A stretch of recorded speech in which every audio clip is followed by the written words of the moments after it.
This is Rata. Welcome to my legal problem-solving toolkit.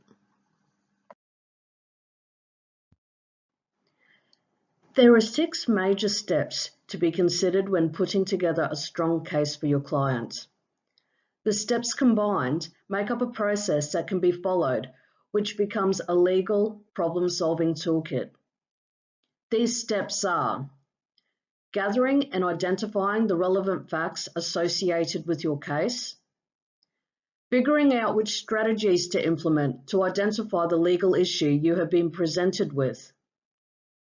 The process is required to research the most relevant and up-to-date law, applying the relevant law to the facts, interpreting the law to best suit your client, and communicating your advice in the most appropriate way for your client.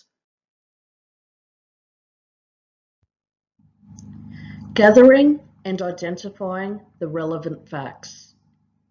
When gathering and identifying the relevant facts of your case you are given to represent, many questions must be initially asked in order to find the most appropriate course of action to benefit your client. Such questions to start off could include: is there an alternative dispute resolution applicable to your client's case? Can mediation or arbitration be used before or instead of going to court? Who is involved in the case you are handling? Obviously, your client is involved. However, are there also third parties that you need to be made aware of? For example, are there witnesses that could hold key pieces of information or relevant information to potentially help in your client's case? What is the legal issue that you need to resolve? What category of law does your case fit into? Is it substantive law, public law, which includes constitutional, administrative, criminal or taxation laws, or private law, tort, contract, property, or company law? Is it procedural law? If so, will it be a civil or criminal procedure? Another question to ask is, when did the problem occur? Is there a statute of limitations in place due to an extended time period which has lapsed since the problem initially arose? Where did the problem occur? Is it a local case or is it out of your jurisdiction? Is there an element of international law that needs to be considered? What rules need to be followed in your case? What is the legislation in your state, and are there precedents or case studies regarding the same or similar circumstances that your client requires help with? Is your client Indigenous? Is customary law used in your client's community? Is Murray Court, if in Queensland, a suitable option for proceedings? Further information about Murray Court can be found at the website provided. Why did your client come to you specifically? Are you able to advocate for your client's best interests for an appropriate outcome? Have you got prior experience in the same kind of cases that you are able to refer to?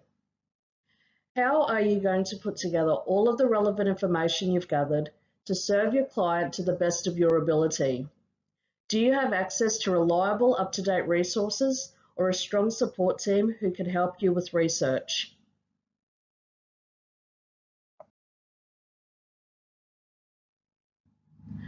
Strategies for identifying legal issues. Figure 6.1 on page 203 in the New Lawyer Foundations of Law gives a straightforward example of the systematic approach to legal research. Step 1. Adopt a systematic approach. Plan and research your case diligently by doing background reading and taking useful notes. Step 2. Know where to look. When looking for relevant information, take the time to find relevant primary and secondary sources, both hard copy and online. Step 3. Access good quality information. Make sure that the information you find is current, authoritative, and relevant. Step 4. Read actively and efficiently. After finding reliable sources, make sure you understand it. And step 5. Apply your research. After finding, reading, and understanding your sources, make sure you are able to apply it appropriately.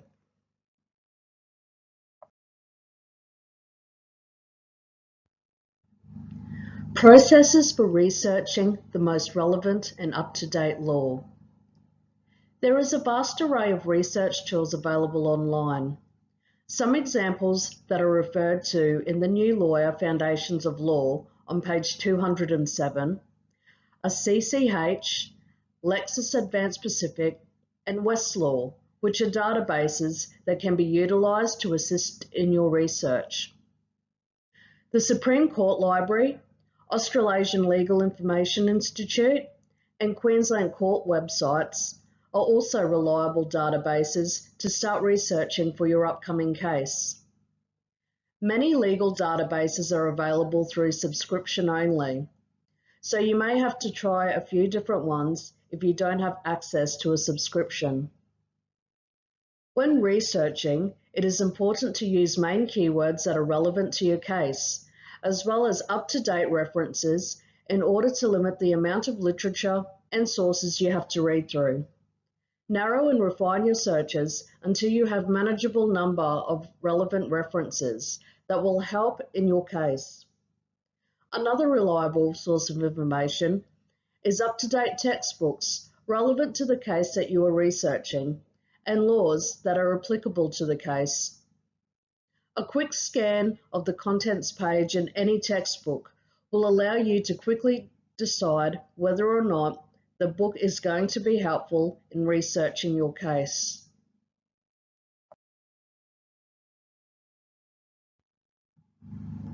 Applying the law to the facts. The most important thing to remember when researching for your case is to only use the law that is applicable. Make sure you continuously focus on the actual legal problem that you are faced with, and keep that in the forethought of your mind when doing all of your research. Using the IRAC method on page 230 of the New Lawyer Foundations of Law will help to keep you on track and focused. Identify the legal issue. Identify the relevant legal rules.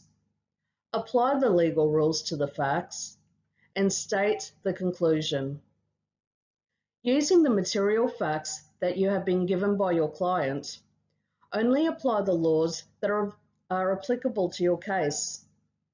Be selective, accurate, and thorough in the research you choose to use, and utilize the strongest points only in order to build a compelling argument for your client.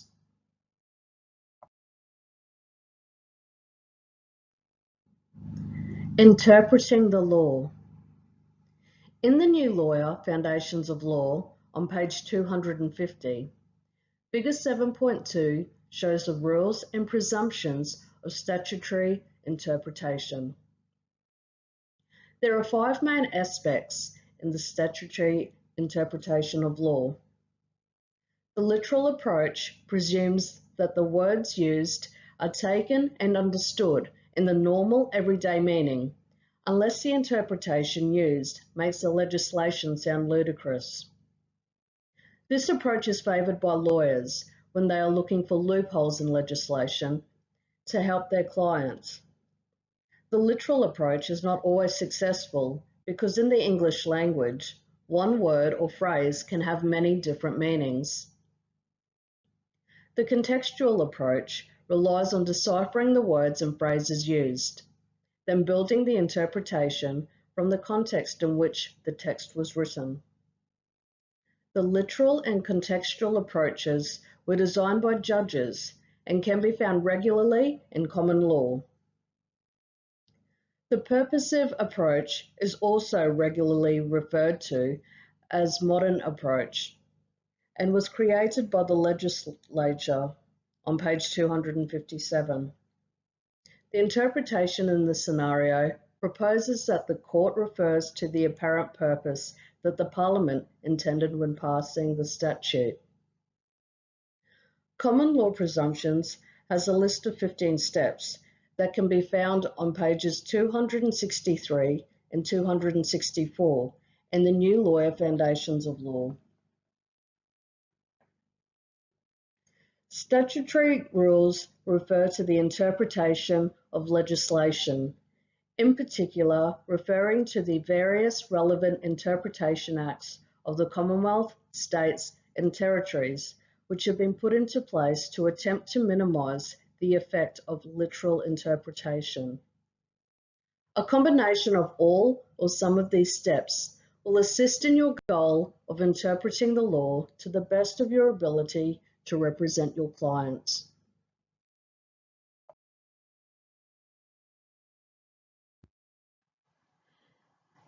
Step 6. Communicating your advice in the most appropriate way for your client. In your journey as a lawyer, you will cross paths with many people who have chosen you to represent them. Your client relies on you to guide and/or defend them in their legal process. You are expected to know your client's case, the rules that need to be followed, and how to communicate that information in such a manner so your client is able to fully understand the process every step of the way. This will enable them to make a well-informed decision on how to continue to proceed in their legal journey. All forms of communication, oral as well as written, is of paramount importance as a lawyer in order to best represent your client. Being open and honest, even if it is not what your client wants to hear, is the most productive way to get the best possible outcome for them.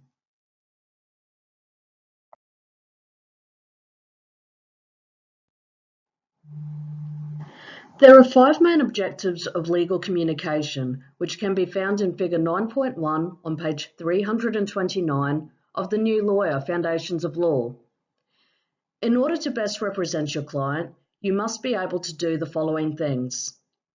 You need to understand not only the case that has been brought to you by your client, but also what type of person your client is in order to advocate for them successfully. To do this, you need to communicate with your client effectively, using not just verbal cues to explain the legal process to them, but also physical cues to make them feel comfortable enough to confide in you.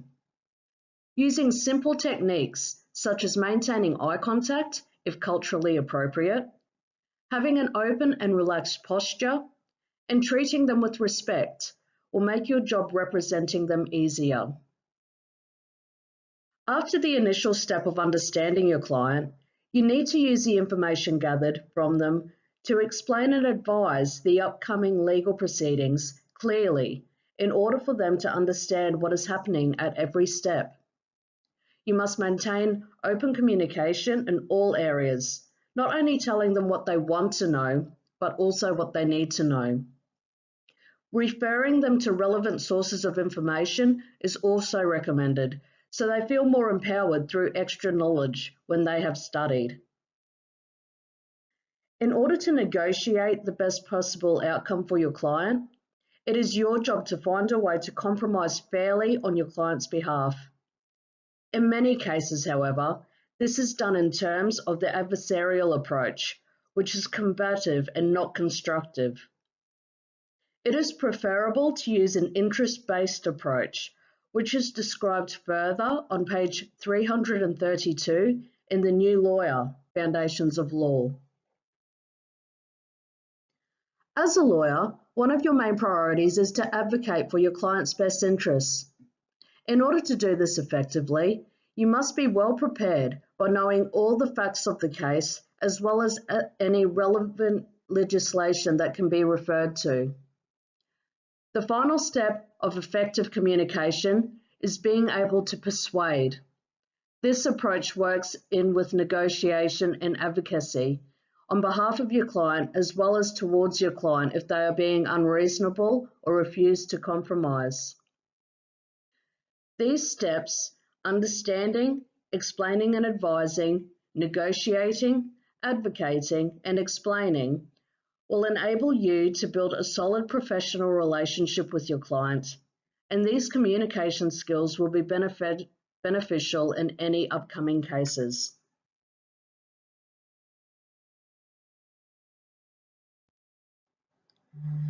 To conclude, implementing the 6 strategies provided in this legal problem-solving toolkit will allow you to represent your client efficiently and effectively in any case that you are presented with.